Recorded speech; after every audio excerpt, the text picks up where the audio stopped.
कहानी की शुरुआत होती है बेंजामिन नाम के एक लड़के से, जिसे उसकी गर्लफ्रेंड अरोरा ने घर से निकाल दिया था। बेन के पास कोई काम धंधा नहीं था, इसलिए अरोरा ने उसे छोड़कर एक नया बॉयफ्रेंड बना लिया। अब बेन के पास कोई ठिकाना नहीं था, इसलिए उसने अपने दोस्त माइल्स से मदद मांगी, लेकिन बेन ने उसका पिछला उधार नहीं चुकाया था, इसलिए माइल्स ने भी उसकी मदद नहीं की। कुछ ही देर बाद एक जेब कतरे ने बेन का बचा खुचा सामान भी चुरा लिया और अब सिर्फ उसके पास उसका एक पुराना फोन बचा था। तभी उसके एक दोस्त फ्रैंक का फोन आया और उसने उसे एक नौकरी का ऑफर दिया। बेन तुरंत फ्रैंक से मिलने के लिए पहुंचा और वहाँ पे फ्रैंक ने बेन को एक कॉस्ट्यूम दी। असल में वो दोनों भेष बदल कर सड़क पर करतब दिखाकर पैसे कमाने वाले थे। फ्रैंक ने कहा कि आखिर में वो पैसे आधे आधे बांट लेंगे। बेन के पास और कोई दूसरा चारा नहीं था, इसलिए उसने इस काम के लिए हामी भर दी। उसने कॉस्ट्यूम पहनी और सड़क पर तमाशा दिखाने लगा। बाद में कई लोगों ने उसके साथ फोटो भी खिंचाए। कुछ घंटों बाद काम खत्म हुआ, फिर फ्रैंक ने उसे थोड़े से पैसे देकर ज्यादा पैसे खुद रख लिए। खैर बेन ने फिर भी कुछ नहीं कहा और पैसे लेकर वहाँ से चला आया। उसके पास रात गुजारने तक का ठिकाना नहीं था, पर तभी दो बदमाश गुंडों ने उसे बेवजह ही पीट दिया, जिससे वो बेचारा बेहोश हो गया। अगली सुबह उसे सड़क पर रहने वाले एक भिखारी ने उठाकर उसे पानी पिलाया।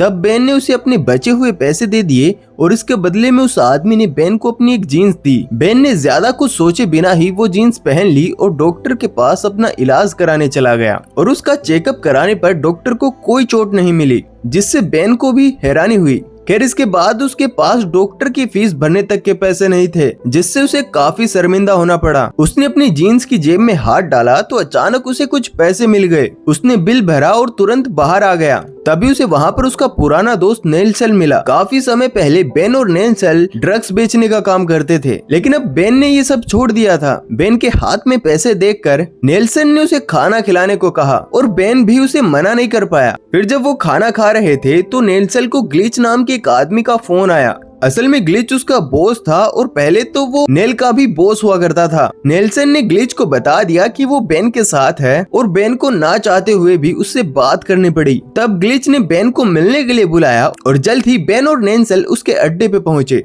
फिर से धंधे में लाना चाहता था, इसलिए उसने बेन को ड्रग डीलर बनने को कहा। पर उसी समय बेन का ध्यान वहाँ मौजूद नोवा नाम की एक लड़की पे गया और उसे देखते ही वो सब कुछ भूल गया। तभी वहाँ पे स्टेफन और मेगल नाम के दो माफिया ग्लिच से हफ्ता वसूलने पहुंचे। इसके बाद उन्होंने बेन को उठाया और उसे बाहर लाकर पीटने लगे, क्योंकि बेन ने उन्हें पैसे नहीं दिए थे। बाद में उन्होंने बेन की जेब में हाथ डाला और उन्हें कुछ पैसे मिल गए, जिसके बाद उन्होंने बेन को छोड़ दिया। बेन को आखिर समझ नहीं आ रहा था कि उसके जेब में पैसे आ कहां से रहे हैं। फिर वो जल्दी से वहां से निकला और एक ट्रेन में चढ़ गया। थोड़ी देर बाद वो ट्रेन के अंदर बैठा बैठा सो गया।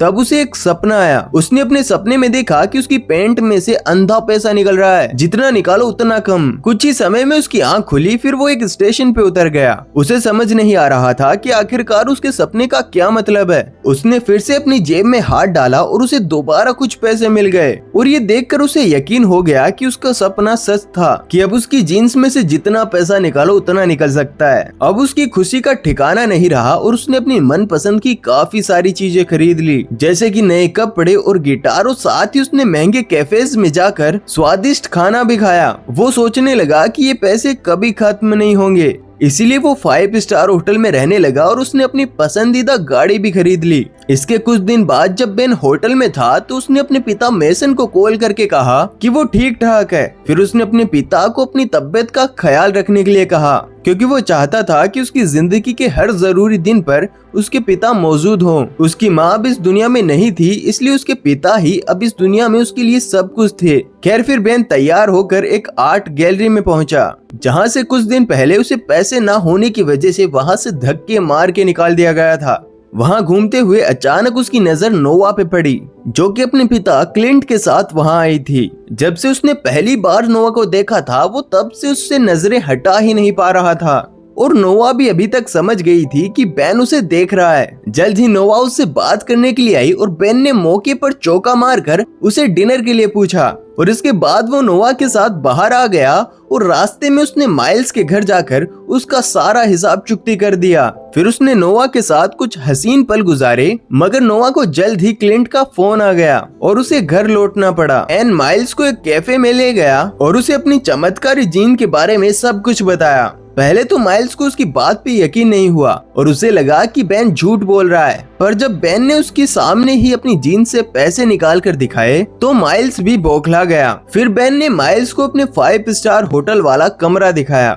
जिसे देखकर माइल्स हक्का बक्का रह गया। बाद में जब बेन नहाने गया तो ग्लिच जबरदस्ती कमरे में घुस आया और बाद में उसने बिना बात ही माइल्स को पीट दिया। बाहर का शोर सुनकर बेन तुरंत ही बाथरूम से बाहर निकला और ग्लिच ने तो उस पर भी हमला कर दिया। असल में ग्लिच इसलिए गुस्सा था क्योंकि बेन नोवा के करीब आने की कोशिश कर रहा था। जाने से पहले ग्लिच ने उसे नोवा से दूर रहने की धमकी दी और कहा कि अगर वो फिर से नोवा के करीब गया तो ग्लिच उसे मार डालेगा। इस घटना से बेन काफी परेशान हो गया। फिर उसने माइल्स के साथ बार में जाकर शराब पीने की ठानी। बाद में जब वो माइल्स के साथ गाड़ी से होटल वापस जा रहा था तो उसने नशे में नोवा को फोन करके बहुत गुस्सा किया। उसने कहा कि नोवा ने ग्लिच को उसका पता बताया होगा, इसीलिए वो होटल तक पहुंच गया। तब नोवा ने सफाई भी दी कि उसने ऐसा कुछ नहीं किया, पर बेन ने उसकी बात नहीं सुनी और उसका फोन काट दिया। मगर कुछ ही देर बाद स्टीफन और उसके गुंडे जबरदस्ती उसकी कार में घुस गए और उससे पैसे मांगने लगे। जब बेन और माइल्स ने उनका विरोध किया तो गुंडों ने उसे बिजली के झटके देकर बेहोश कर दिया। अगली सुबह जब बेन और माइल्स की आंख खुली तो उन्होंने देखा कि वो एक रेगिस्तान के बीचों बीच एक पेड़ से बंधे हैं। खुद को आजाद करने की बहुत कोशिश की और कई घंटों बाद वो रस्सी को खोलने में कामयाब हो पाए। फिर वो शहर की ओर चलने लगे तो माइल्स ने बेन को पुलिस को कॉल करने के लिए कहा, पर बेन ने पहले नोवा को फोन किया, जिससे माइल्स को बहुत ज्यादा गुस्सा आ गया था। फिर माइल्स ने गुस्से में आकर बेन से फोन ले लिया और खुद पुलिस को फोन करने लगा, पर उसने बौखला कर गलत पता बता दिया, जिससे पुलिस ने उनका फोन ही काट दिया। अब उनके पास कोई चारा नहीं था, इसलिए वो लोग चलने लगे और चलते चलते दिन से रात हो गई। जैसे तैसे वो लोग एक गैस स्टेशन तक पहुँचे और बेन ने वहाँ अपनी सौतेली माँ मेलेडी को फोन करके अपने पिता की तबीयत के बारे में पूछा। पता चला कि उसके पिता मेसन बीमार हैं, तो बेन और माइल्स तुरंत उसके शहर की बस पकड़कर निकल पड़े। अपने घर पहुंचते ही बेन तुरंत अपने पिता से मिला और तब उसे पता चला कि उसके पिता को एक जानलेवा बीमारी हो गई है और अब उनके पास जीने के बस कुछ ही महीने बचे हैं। बेन काफी हताश हो गया, लेकिन फिर वो अपने पिता को अलविदा कहकर माइल्स के साथ बाहर आ गया। अब बेन का होटल रूम तो इतना सुरक्षित था नहीं, इसलिए उसने माइल्स के साथ उसी के घर रहने का फैसला किया। माइल्स के घर पहुंचे तो वो वहाँ पे नोवा को देखकर हक्के बक्के रह गए। माइल्स ने बेन को कहा कि जल्द से जल्द निकाल यहाँ से इस लड़की को, क्योंकि उनकी सारी मुसीबतों की जड़ वही तो थी। असल में कल रात नोवा के पिता के कहने पर ही स्टीफन ने बेन और माइल्स पर हमला किया था। खैर नोवा ठहरी पसंदीदा औरत, तो बेन क्या ही कहता उससे। फिर उसने माइल्स को ही समझाया कि भाई रहने देना कुछ दिन इसे यहाँ पे। बेन की गुजारिश सुनकर आखिरकार माइल्स मान गया और नोवा वहीं रुक गई। रात के समय बेन और नोवा एक दूसरे के काफी करीब आ गए। फिर अचानक नोवा को उसकी जेब में से पैसे मिले, तो बेन ने नोवा को भी अपनी चमत्कारी पेंट के बारे में सब कुछ बता दिया। ये सुनकर नोवा ने बेन और माइल्स को अपने साथ कसीनो चलने को कहा, जहाँ वो बेन के पैसे दोगुने कर सकते हैं, क्योंकि नोवा कसीनो में पैसे बनाने में कुछ ज्यादा ही अच्छी थी। जल्दी उन तीनों ने कई सारी गेम्स खेलकर लाखों डॉलर्स कमा लिए। कुछ दिन बाद वो तीनों एक रेस्टोरेंट में जश्न बना रहे थे कि अचानक बेन ने बाहर ग्लिच की गाड़ियां देख ली थी और उसे नोवा को लेकर वहां से तुरंत निकलना पड़ा। तब उसे वहां पे वही आदमी दिखाई दिया जिसने उसे ये चमत्कारी जीन्स दी थी। बेन ने तेजी से उसका पीछा किया, पर एक मोड़ पर वो अचानक से गायब हो गया और वो वहां पे एक बैग छोड़ गया जिसमें कई सारी जीन्स थी। तब नोवा ने कहा कि उन्हें ये सारी जीन्स रख लेनी चाहिए, क्योंकि शायद उनके अंदर भी चमत्कारी शक्तियाँ होंगी। इसके बाद वो माइल्स के घर पहुंचे और सबने वो जीन्स पहन कर देखी, पर किसी में भी पैसे नहीं निकले। कुछ समय बाद वो तीनों बाहर निकलकर वॉलीबॉल खेलने लगे। तब बेन ने मेलेडी को फोन करके मेसन का हालचाल पूछा। खैर बेन ये नहीं जानता था कि क्लिंट के गुंडे बेन और उसके घर वालों पर नजर रखे हुए थे। उस रात बेन ने ग्लिच को अचानक फोन करके कहा उसने मेसन और मेलेडी को अगवा कर लिया है, क्योंकि उसकी धमकी के बावजूद भी बेन अब नोवा के साथ था। फिर ग्लिच ने कहा कि अगर वो अपने माँ बाप को बचाना चाहता है तो $100 मिलियन की फिरौती देनी होगी। जब नोवा को इस बारे में पता चला तो उसने वादा किया कि वो बेन की मदद जरूर करेगी। कुछ दिन बाद क्लिंट को नोवा का एक खत मिला, जिसमें उसने ग्लिच की कैद से बेन के माँ बाप को रिहा करवाने के लिए क्लिंट से मदद मांगी थी। उधर बेन नोवा और माइल्स के साथ ग्लिच के अड्डे पर जा रहा था।